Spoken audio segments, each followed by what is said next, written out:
Can you touch them? Yeah. And you can feel them. Mm-hmm. And I think where the mistake's made is in the term remote viewing. That implies seeing it. You kind of aren't seeing it, but you are. What it is, it's a compilation of all of your senses. Most people go into remote viewing thinking, I'm going to see something, and so they're totally and completely dependent on their eyes. It's not just your vision. It's your smell. It's your taste. It's your feeling. It's your emotions about it. It's everything that you could possibly sense if you were standing in the middle of it. Everything you could possibly say about it that's right, but it's as though you don't know.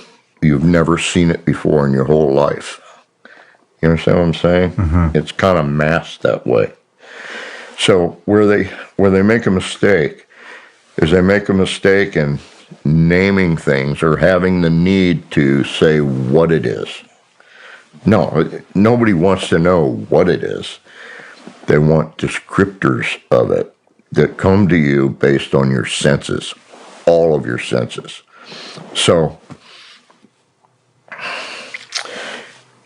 if I'm doing a target and let's say I'm just going to throw out a hypothetical. Let's say it's a CIA guy and he wants to know what this spy was caught in South Africa and turned over to our country, and he's a Russian spy. And when he was caught, they haven't been able to determine how he encrypted his messages going back to Russia. That's more important than catching the spy, okay? So they need to know that, so they come to us with that task. Tell us how he encrypted his messages. So they might write that out. How did the spy from South Africa encrypt his messages? And they put it in a double-wrapped opaque envelope. And they put A on it. And I go in a room and they throw the envelope with A on it on a table. And they say, tell us about A. And I just sit there and think about it. And what pops in my head, I tell them. But you don't know what's in the envelope. I have no idea what's in the envelope. It doesn't matter.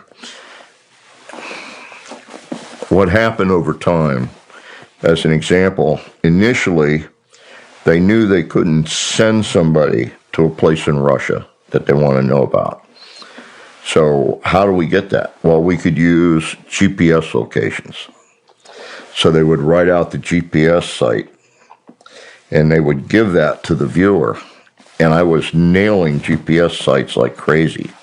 So they said, obviously, Joe has an eidetic memory, and he's memorized important GPS locations in Russia. No, that's not possible. There's too many.